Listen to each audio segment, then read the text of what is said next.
문재인의 영혼은 김일성학령에 접수되었나? 우리는 이제 퇴임을 5달 앞둔 시점에서 문재인 대통령의 임기 전체를 뒤돌아보면서 그의 이념 체계를 총괄할 수 있게 되었다. 그가 펼친 정책과 남긴 언동을 보면 뚜렷한 방향성을 명료하게 느낄 수 있다. 1. 김일성 세력, 김정일, 김정은 북한 노동당 종북 세력 등에 우호적이고 반김일성 세력, 대한민국, 일본, 미국 국군 보수, 이승만, 박정희 탈북자 등에 적대적이다. 2. 김일성 세력을 싫어하는 사람들을 싫어하고 김일성 세력을 좋아하는 사람들을 좋아한다.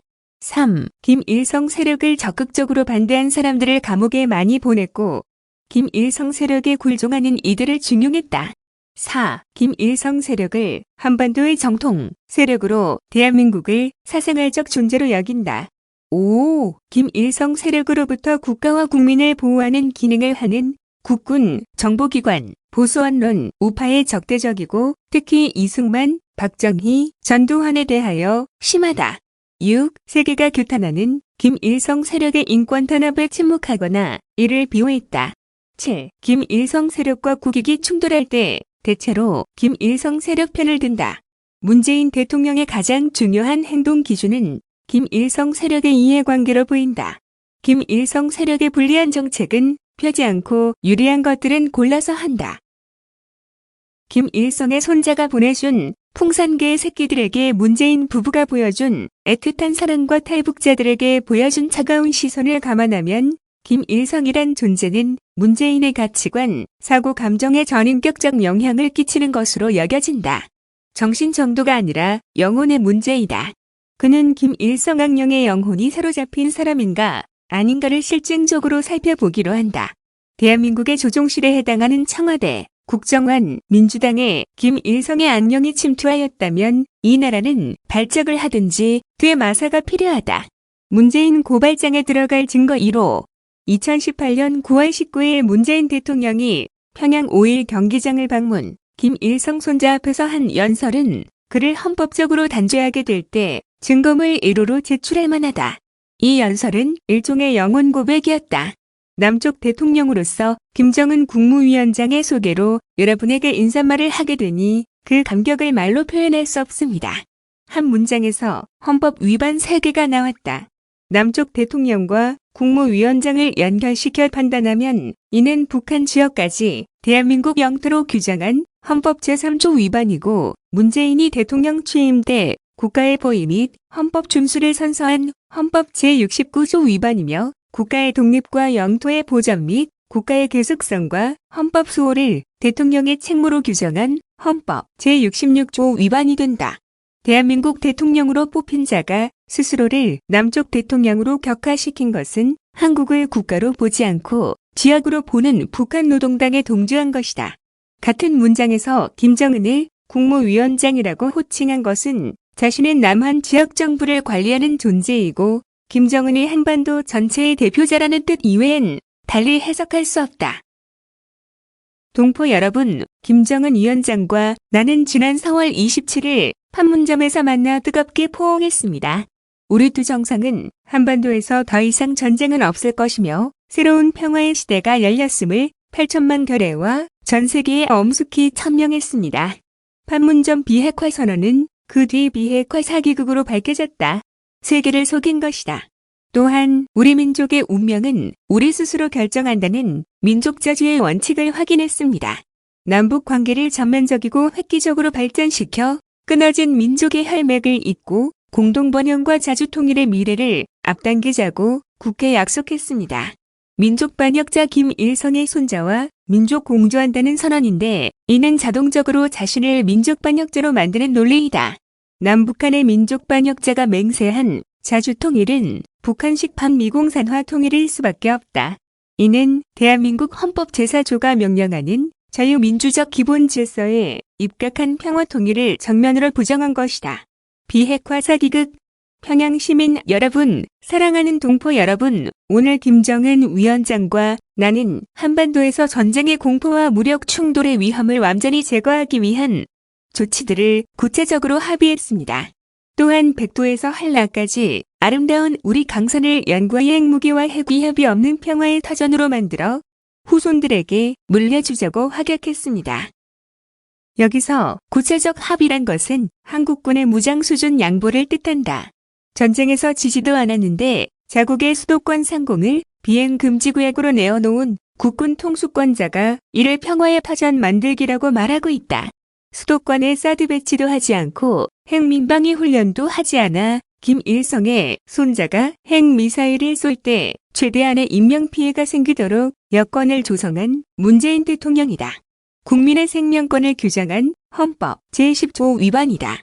백두에서 한라까지 아름다운 우리 강산 온우는 감성적 종족주의 선동과 다름없고 핵무기와 핵위협이 없는 평화의 터전 온우는 비핵화사 기극의 단골 메뉴이다. 그리고 더 늦기 전에 이산가족의 고통을 근원적으로 해소하기 위한 조치들을 신속히 취하기로 했습니다. 아무 진전이 없다. 이산가족은 만나서 같이 살아야지. 동물원식 상봉은 고문이다. 편지 왕래도 안 되는데 무슨 근원적 해소란 말인가. 불법으로 억류된 약 6만 명의 국군포로 문제는 철저히 묵살되었다. 나는 나와 함께 이 담대한 여정을 결단하고 민족의 새로운 미래를 향해 뚜벅뚜벅 걷고 있는 여러분의 지도자 김정은 국무위원장께 아낌없는 찬사와 박수를 보냅니다. 히틀러, 스탈린 수준의 살인마를 향한 낯간지러운 칭송이다. 유엔 총회가 반인도 범죄자로 규정한 김일성의 손자를 사실상 민족의 지도자로 치켜 세웠으니 유엔 헌장 위반이고 이 표현 자체가 반인도 범죄 행위이다. 김일성 악령이 신 사람이 아니면 이런 말이 나올 수 없다. 북한이 써준 원고를 읽었나? 평양 시민 여러분, 동포 여러분, 이번 방문에서 나는 평양의 놀라운 발전상을 보았습니다.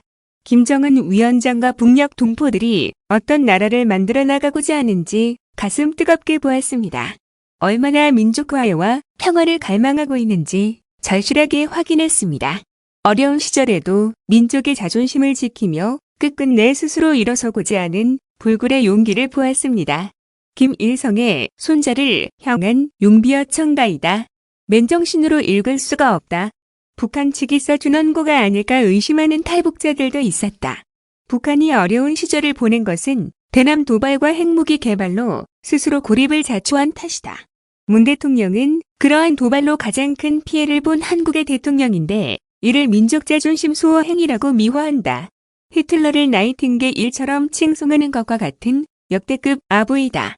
김정은 위원장과 나는 8천만 결의의 손을 굳게 잡고 새로운 조국을 만들어 나갈 것입니다. 우리 함께 새로운 미래로 나아갑시다. 새로운 조국을 민족 반역자와 함께 만들겠다고. 그런 조국은 김정은이 지도자, 문재인이 부활터인데 그런 미래로 나아가자고. 2019년 조국 게이트가 터진 가운데서도 문 대통령은 김정은으로부터 선물 받은 풍산개가 낳은 새끼 6마리의 분양을 앞두고 작별의 산책을 하는 사진을 내보냈다. 인천시는 김정은의 개새끼를 얻어서 환영식까지 했는데 어린이들을 동원하였다. 한 마리는 하필 연평도로 보내졌다. 보통 개가 아니라 김일성의 손자가 보낸 개이므로 이렇게 극진히 대우한 것 같은데 그렇다면 그의 영혼은 김일성의 안녕에 접수되었다고 봐야 하지 않는가. 국가지휘구로 침투한 김일성. 김일성주의자 신영복을 매개로 하여 김일성의 안녕이 청와대, 국정원, 민주당 등 국가지휘부에 스며들었다는 의심은 아래와 같은 증거에 기초한 것이다.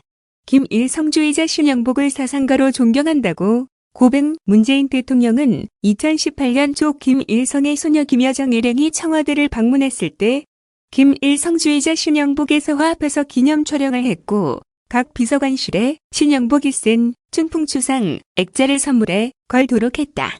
2012년 대선 당시 문재인 후보의 사람이 먼저다 슬로건은 신영복 글씨체다.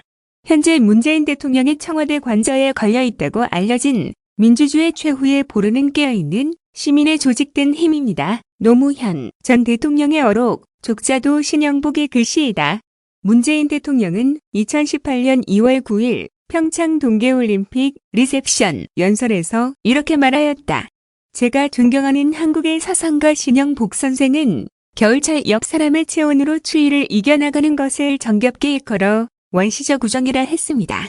오늘 세계 각지에서 모인 우리들의 우정이 강원도의 추위 속에서 더욱 굳건해지리라 믿습니다. 국정원 원훈석의 신영복 글씨체. 국정원은 지난 6월 4일 문재인 대통령이 참석한 가운데 원훈석 제막식을 열고 국가와 국민을 위한 한없는 충성과 헌신이라는 새 원훈을 공개했다.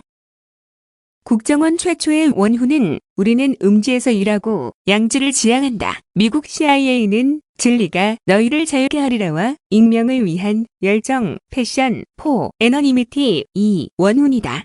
이 원훈은 국정원의 정통성과 정체성에 대한 반역이다. 원훈석에 새겨진 글의 서체가 1968년 북한 노동당의 남쪽 지부에 해당하는 통일혁명당 사건으로 기소돼 20년간 복역했고 출소 후에도 김일성주의를 벌였다는 증거를 남긴 적이 없는 신영복 글씨체이기 때문이다. 그 수사는 국정원의 전신 중앙정보부가 했다. 국정원의 영혼, 즉 신념체계 속으로 김일성 악령이 스며들었음을 알리는 상징적 사건이다. 더불어민주당과 신영복. 더불어민주당 장명 신영복이 했다 자랑. 문재인 씨는 2017년 1월 15일 신영복 1주기 추도식에 참석. 이렇게 털어놓았다. 신 선생은 더불어민주당에 더불어라는 당명을 주고 가셨다. 선생의 더불어 숲에서 온 말이다. 여럿이 더불어 함께하면 강하고 세상을 바꿀 수 있다. 많은 촛불이 모이니 세상을 바꾸는 도도한 힘이 됐다. 촛불과 함께 더불어 정권을 교체하고 내년 2주기 추도식 때는 선생이 강조하신 더불어 숲이 이뤄지고 있다고 자랑스럽게 보고 드릴 수 있도록 하겠다. 더불어민주당의 더불어는 김일성 회고록 세기와 더불어를 연상시킨다.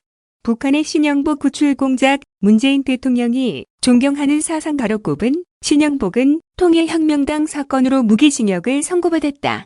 신 씨가 복역 중이던 1978년에 남베트남 패망 때 미처 탈출하지 못하고 4.10에 억류되어 형무소에 수감되어 있던 3명의 우리 외교관을 두고 남북한이 비밀 협상을 한 적이 있다.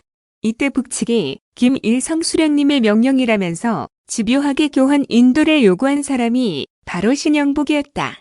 이 사실은 2016년 외교부가 베트남 억류공관원 석방교섭 회담 뉴델리 3자 회담 외교 문서처를 비밀하지 하면서 밝혀졌다. 그는 복역한 지 20년 만인 1988년 8월 14일 광복절 특별 가석방으로 출소했다. 제주 4.3 사건, 연설, 김일성 세력의 무장폭동을 미화, 군경을 국가폭력으로 매도. 문재인의 역사관은 대한민국의 정통성을 부정하고 오히려 김일성 세력을 민족 정통성의 챔피언으로 보는 게 아닌가 의심을 불러일으킨다. 국가 정통성은 국가의 영혼인데 김일성 악령이 가장 먼저 노리는 분야일 것이다. 수족이나 정신은 망가져도 고쳐 쓸 수 있지만 영혼이 망가진 존재는 구제불능이다. 2020년 제주 4.3 사건 기념식 연설 중에서 제주는 해방을 넘어 진정한 독립을 꿈꿨고 분단을 넘어 평화와 통일을 열망했습니다. 제주도민들은 오직 민족의 자존심을 지키고자 했으며 되찾은 나라를 온전히 일으키고자 했습니다. 그러나 누구보다 먼저 꿈을 꾸었다는 이유로 제주는 처참한 죽음과 마주했고 통일정부 수립이라는 간절한 요구는 이념의 덫으로 돌아와 우리를 분열시켰습니다. 2021년 연설 4.3에는 두 개의 역사가 흐르고 있습니다. 국가폭력으로 국민의 생명과 인권을 유린한 우리 현대사 최대의 비극이 담긴 역사이며 평화와 인권을 향한 회복과 상생의 역사입니다. 완전한 독립을 꿈꾸며 분단을 반대했다는 이유로 당시 국가 권력은 제주도민에게 빨갱이, 폭동, 반란의 이름을 뒤집어 씌워 무자비하게 탄압하고 죽음으로 몰고 갔습니다.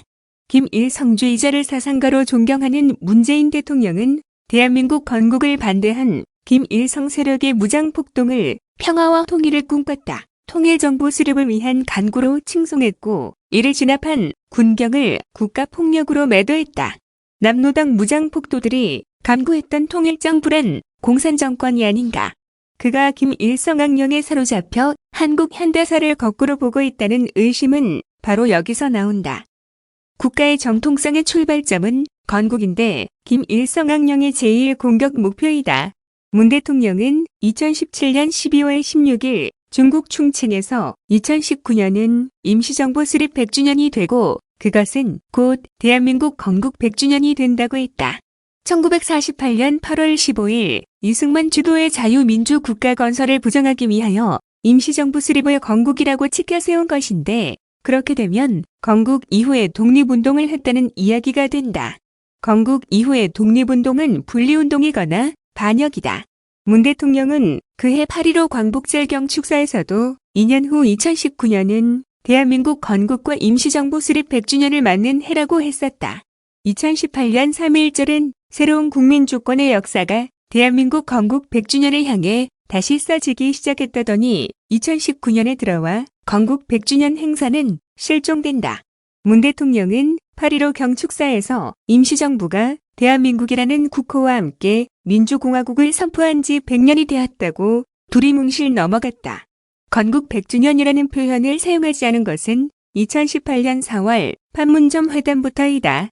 북한은 이른바 조선민주주의인민공화국을 수립한 1948년 9월 9일을 건국절로 기념하기에 임시정부에 비판적이다. 문 대통령만 아니라 민주당도 그 무렵부터 건국 100주년 표현을 중단했다. 2019년 8월 15일 이해식 더불어민주당 대변인도 브리핑을 통해 올해는 3.1운동 100주년이자 대한민국 임시정부 수립 100주년이라며 건국은 언급하지 않았다. 김일성 손자 눈치를 보면서 대한민국의 생일도 지워 사생아로 만들었다는 의심을 자초한 것이다. 세계에서 유일하게 조국의 생일을 없애 건국 기념일이 없는 나라로 만든 문재인, 그의 영혼을 김일성의 안녕이 접수했다고 본다면 지나친 의심일까? 유엔 결의문을 조작, 한국의 정통성 폄하. 남북한 대결의 본질은 민족사적 정통성과 삶의 양식을 놓고 다투는 타협이 절대로 불가능한 총체적 권력투쟁이다. 조갑제. 문재인 대통령이 취임 이후 가장 먼저 한 일은 대한민국의 정통성 교육을 강화한 국정역사 교과서를 폐기, 김일성 세력의 정통성 주장을 유리하게 만들어준 것이다. 2017년 5월 12일 윤영찬 국민소통수석은 이렇게 설명했다. 대통령은 상식과 정의를 바로 세우는 차원에서 역사교육 정상화를 위한 국정 역사교과서 폐지를 지시했습니다. 국정 역사교과서는 구시대적인 획일적 역사교육과 국민을 분열시키는 편가르기 교육의 상징으로 이를 폐지하는 것은 더 이상 역사교육이 정치적 논리에 의해 이용되지 않아야 한다는 대통령의 확고한 의지를 보인 것입니다. 그는 사실에 부합하고 긍정적인 국가관을 국민 분열로 규정했다. 국민 분열을 중요한 집권 전략으로 구사하는 계급투쟁론자들의 전형적 반어법이다. 문 대통령은 이어서 대한민국의 정통성을 부정하기 위하여 유엔 결의문 해석까지 조작한 학자를 중용한다.